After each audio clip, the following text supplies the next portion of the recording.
Some travel destinations are real, some imaginary, but rarely do the imaginary and the real come together in one breathtakingly beautiful location.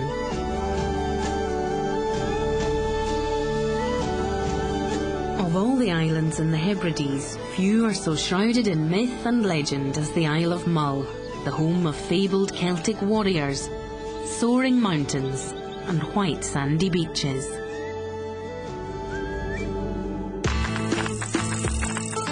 This is a unique island, a place where the land, the sea and the air around you seem to whisper secrets, hinting at unseen treasures that beckon around every corner. An island where the past is never very far away.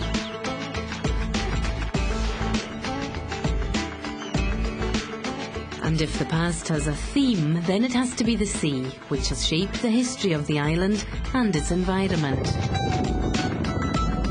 Moisture-laden clouds that blow in from across the wide Atlantic Ocean keep the rivers and burns flowing, bathing the island in soft rain. 1600 years ago, Celtic monks from Ireland were drawn across the seas. The monks settled to the north of the island and founded a spiritual centre beside the source of pure crystal water, which they named Mary's Well, or Tobermory in Gaelic. It's this water that provides the essential element of Tobermory's unique malt whiskies. Tobermory Distillery was originally called Lichach, meaning safe haven in Gaelic.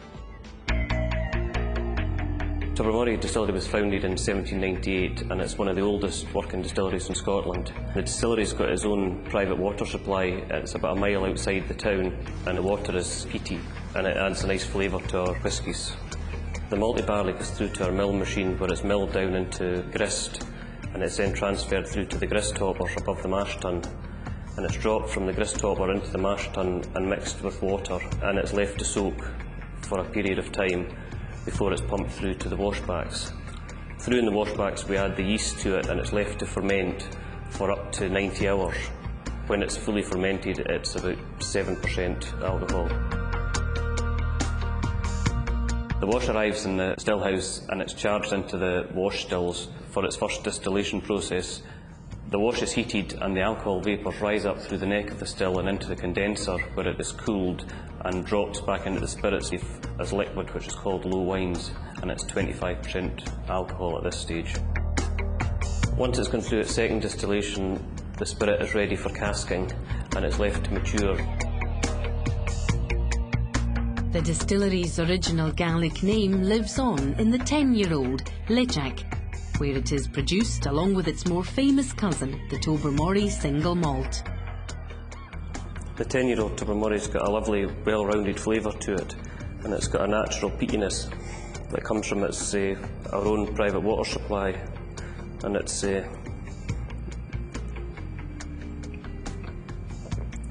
very easy to drink. For the 15-year-old Tobermory, we use the dual cask maturation technique.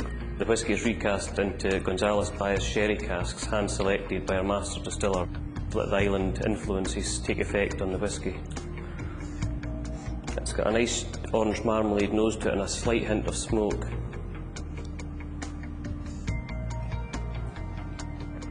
The finish is slightly spicy and it really is a malt treasure.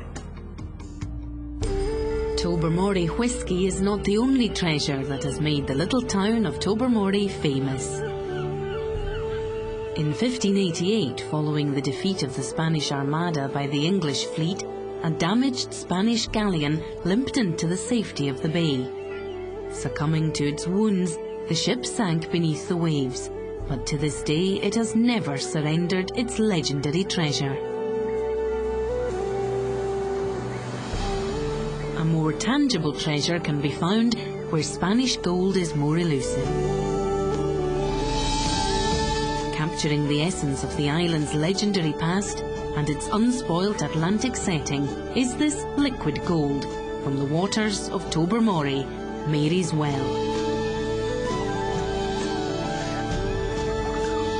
To open a bottle of Tobermory 15-year-old is to release the treasures of the past, to enjoy today and in the future when a taste of Tobermory will transport you to the treasures of Mull and the islands of the Hebrides.